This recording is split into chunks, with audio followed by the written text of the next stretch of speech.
السلام عليكم ورحمة الله وبركاته. اللهم صل وسلم وبارك على سيدنا محمد وعلى آله وأصحابه أجمعين. أهلا وسهلا بكم في فيديو جديد.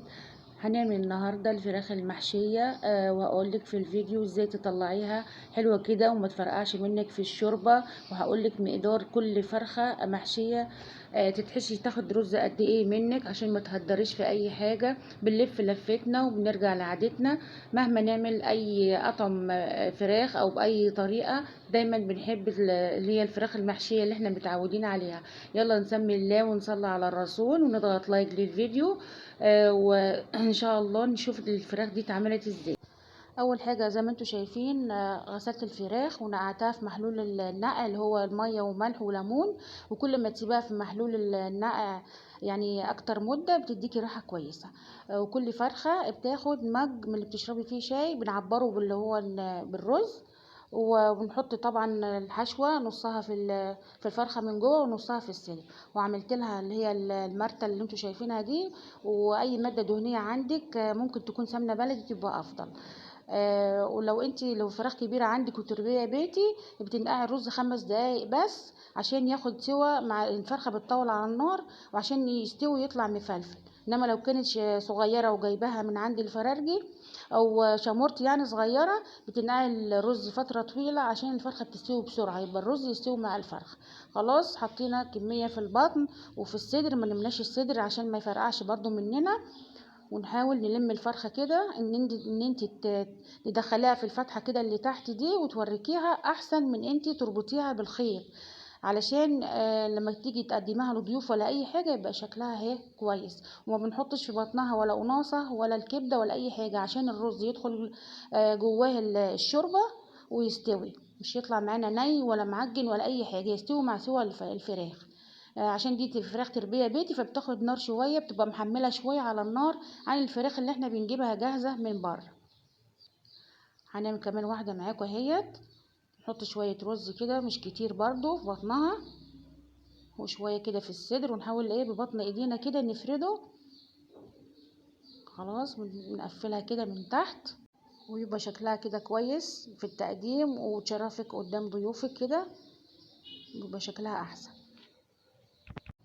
خلاص كده حشينا التلاتة مع بعض.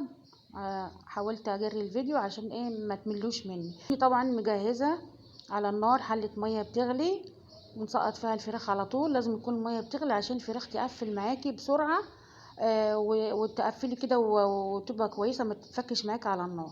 وادي المرتة بتاعت مرتة البصل برضو بنحطها على شوربة الفراخ، فيها لورا واي بهارات بقى عندك، جوز الطيب او كبابة صيني. الحاجات دي كلها بتدي الفراخ نكهة كويسة وبتدي شوربة طعمها كويس. بعد كده بنسيبها ايه تغلي مع بعضها كده وتعيش مع نفسها وتستوي. وادي الحوايج وادي الرجلين، طبعا مش هنرمي حاجة، الفراخ غالية بنحط كل حاجة في بطنها بنسويها. طبعا ما عدا المعدة بتاعتها طبعا ما بنستعملهاش. وادي القناصة اهي مش حطيناها في الفراخ من جوه عشان ما تحبس الرز ويدخله شوربة ويستوي. دي برضو عاوزة انبه عليها، ما نقفلش الفرخة من تحت علشان الشوربة تدخل في الرز وتسويه.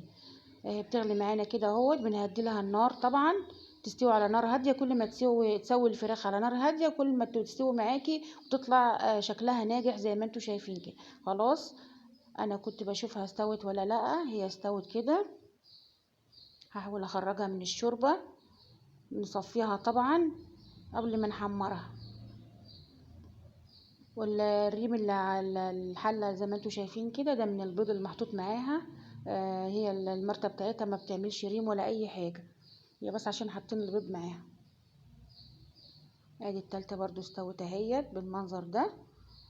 لو في اي فراخ محشيه بتفشل معاكي، اتبعي الطرق اللي انا قلتلك عليها دي وهي ان شاء الله هتستوي معاكي من غير فشل بامر الله. جهزت لها بقى عصير طماطم بدهنها بيها كده عشان احمرها. كلنا بنحب الفراخ اللي هي المحشيه اللي امهاتنا معودانا عليها ديت بالطريقه اللي انتوا شايفينها دي. هي في فراخ مشويه وكل حاجه، بس بنرجع برضو لاصلنا اللي احنا اتربينا عليه، بيبقى طعمها احسن طبعا بكتير. نحاول ندهلها طماطم كده من كل الجوانب عشان نحمرها. نكون مجهزين بقى طاسه على النار علشان نحمر فيها الفراخ. لازم يكون الزيت سخن برضو عشان الفراخ ما تلزقش معانا في الطاسه. نقلبها بالشكل ده، شكلها حلو جدا. الطماطم بتديها لون حلو جدا، او لو عندك صلصه. وخلاص واستوت معانا وحمرناها، وبتطلع بالطريقه اللي انتوا شايفينها ديت. وبألف هنا وشفا. يا ريت لو عجبكم الفيديو ما تنسوش تدعموني باللايك والشير والاشتراك في القناه. وبألف هنا وشفا، وشكرا لحسن متابعتكم، والسلام عليكم ورحمه الله وبركاته.